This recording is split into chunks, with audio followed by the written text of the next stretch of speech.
Hello बच्चों, इस video के अंदर हम कबीर की साखियां के प्रश्न उत्तर करेंगे। सबसे पहले करेंगे हम पाठ से। प्रश्न नंबर 1, तलवार का महत्व होता है, म्यान का नहीं। उक्त उदाहरण से कबीर क्या कहना चाहता है, स्पष्ट कीजिए। आप इसका उत्तर लिखोगे। कबीर कहना चाहते हैं कि बाहरी चीज़ों से ज़्यादा हमें अंदरूनी चीज़ों पर ध्यान देना चाहिए। जैसे हमें मनुष्य के गुणों तथा उसकी काबिलियत पर ध्यान देना चाहिए, ना कि उसकी कुल, जाति, धर्म तथा वेशभूषा पर। तो बच्चों यहाँ पे ना कबीर ये कहना चाहते हैं कि जैसे कोई इंसान है तो हमें उस चीज़ को इम्पोर्टेंस देनी चाहिए, मतलब उसकी आदतें कैसी हैं, उसके अंदर कितनी काबिलियत है, हमें उस चीज़ पर ध्यान देना चाहिए। इस चीज़ पर नहीं कि वो दिखता कैसा है, उसने कैसे कपड़े पहने हैं, किस जाति का है, किस धर्म का है और उसके पास कितना रुपया पैसा है। हमें इन सब चीज़ों पे ध्यान नहीं देना चाहिए, हमें उसकी काबिलियत और उसके गुणों पे ध्यान देना चाहिए। प्रश्न नंबर 2 है, पाठ की तीसरी साखी जिसकी एक पंक्ति है, मनुआ तो दहु दिसी फिरे, ये तो सुमिरन नाही, के द्वारा कबीर क्या कहना चाहते हैं। तो आप इसका उत्तर लिखोगे। कबीर कहना चाहते हैं कि माला जपने वालों का मन चारों दिशाओं में भटकता रहता है और ये सच्ची भक्ति नहीं है। सच्ची भक्ति ईश्वर के पूरे ध्यान और मन से होती है। तो तीसरी साखी में कबीर क्या बताते हैं, वो ये कहते हैं कि कुछ लोग होते हैं ना जो माला लेके बैठ जाते हैं और ईश्वर का नाम जपते रहते हैं, लेकिन उनका जो मन होता है वो कभी इधर उधर लगा हुआ होता है, मतलब वो कभी कुछ सोच रहे होते हैं तो कभी कुछ सोच रहे होते हैं। तो कबीर ये कहते हैं कि उनका मन तो भक्ति में है नहीं, वो सिर्फ मुंह से ही नाम लिए चले जा रहे हैं, तो वो ऐसी भक्ति को सच्ची भक्ति नहीं मानते। वो ये कहते हैं कि ईश्वर की भक्ति जब आप अपने पूरे मन से करते हो और पूरे कंसंट्रेशन के साथ करते हो, वो सच्ची भक्ति होती है।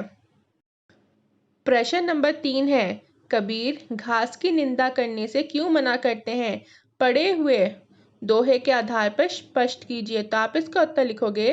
कबीर घास की निंदा करने से इसलिए मना कर रहे हैं क्योंकि अगर घास का एक भी तिनका उड़कर हमारी आंखों में पड़ जाएगा तो हमें पीड़ा होगी।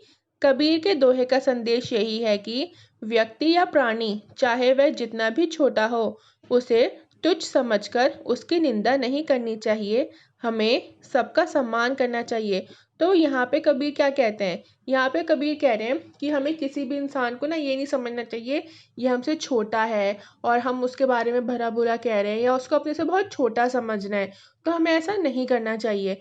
कबीर इस दोहे में ये बात कह रहे हैं। अब प्रश्न नंबर 4 है, मनुष्य के व्यवहार में ही दूसरों को विरोधी बना लेने वाले दोष होते हैं, ये भावार्थ किस दोहे से व्यक्त होता है। तो आप इसका उत्तर लिखोगे।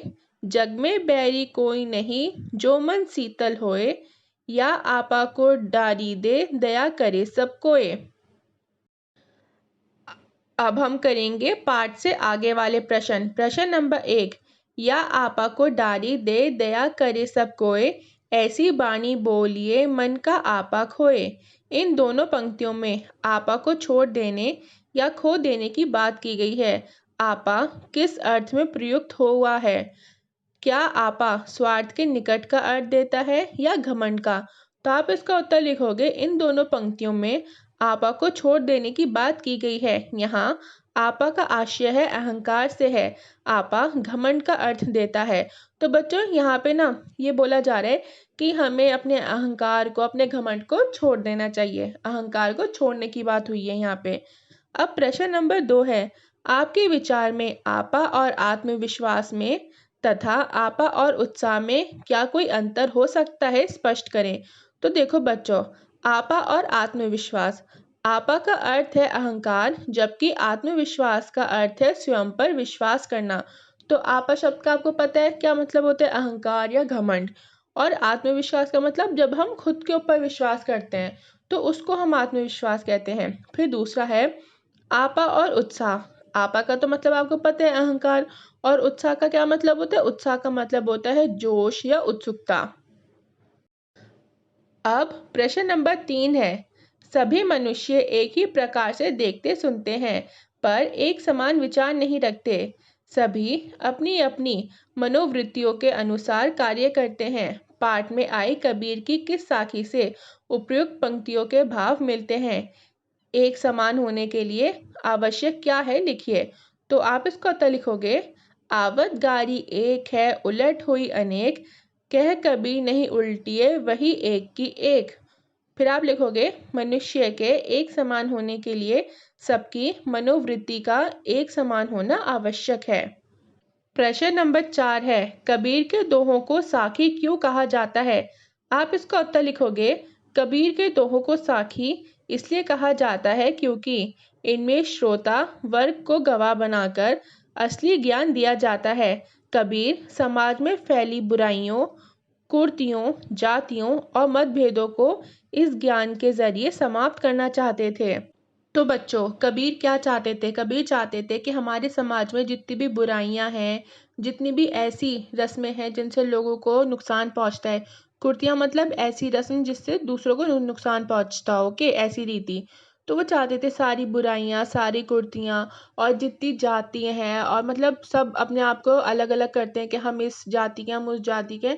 मतलब वो चाहते थे कि लोग अपने आप को जातियों में ना बांटें, ठीक है। वो ये चाहते थे कि सारे लोग जो हैं वो उनके दिलों में से बुराइयां निकल जाएं, सारी कुरीतियां खत्म हो जाएं और सब अलग अलग ना रहें, सब एक साथ मिलकर रहें। कबीर जी ये चाहते थे। अब हम करेंगे भाषा की बात। प्रश्न नंबर 1, बच्चों, क्षेत्रीय विशेषताओं के कारण कुछ बोलचाल के जो शब्द होते हैं ना, उनका उच्चारण बदल जाता है।